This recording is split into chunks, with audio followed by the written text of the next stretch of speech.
ऑक्सीकरण अपचयन।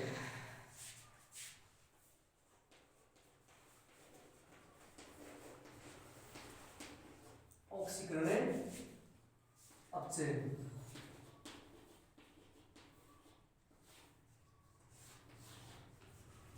ऑक्सीकरण अपचयन, ठीक है ना। और ऑक्सीकरण अपचयन है, इसको हम बोलते हैं रेडॉक्स अभिक्रिया। क्या बोलते हैं? रेडॉक्स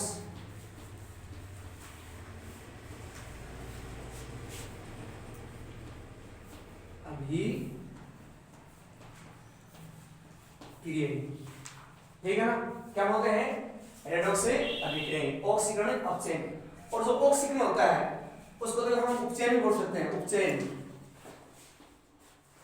याद रखना, उपचयन, ठीक है ना। ऑक्सीकरण अपचयन, उपचयन बोल दो चाहे ऑक्सीकरण बोल दो, और संयुक्त रूप से बोलते हैं रेडॉक्स अभिक्रिया। क्या बोलते हैं? रेडॉक्स, रेडक्शन इंग्लिश में रिएक्शन, ठीक है। अगर हिंदी में लिखे आ जाए कि ऑक्सीकरण अपचयन क्या है, या फिर ये आ जाए तो बात एक ही है, ठीक है। अब हम इसकी लिखेंगे परिभाषा, ठीक है।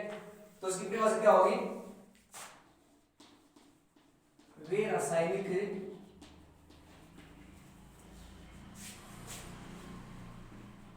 अभिक्रियाएं, वे रासायनिक अभिक्रियाएं जो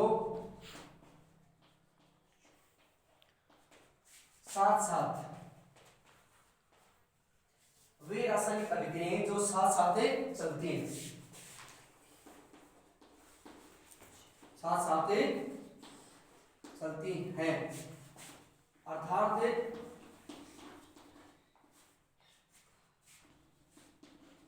एक पदार्थ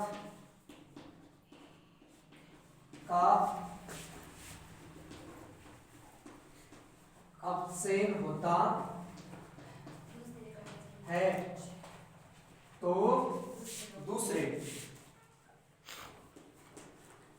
दूसरे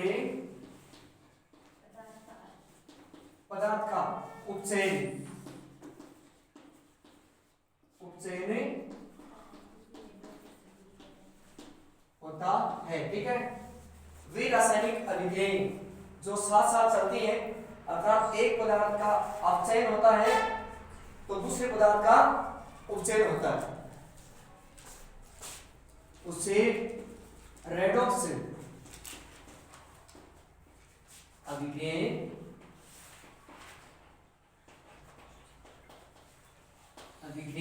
कहते हैं।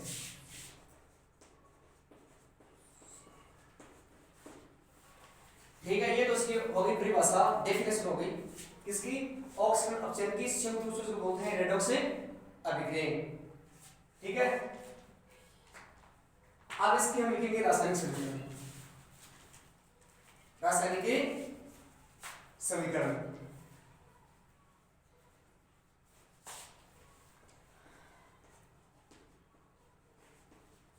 रासायनिक समीकरण आपको एक और बात करो, यदि किसी पदार्थ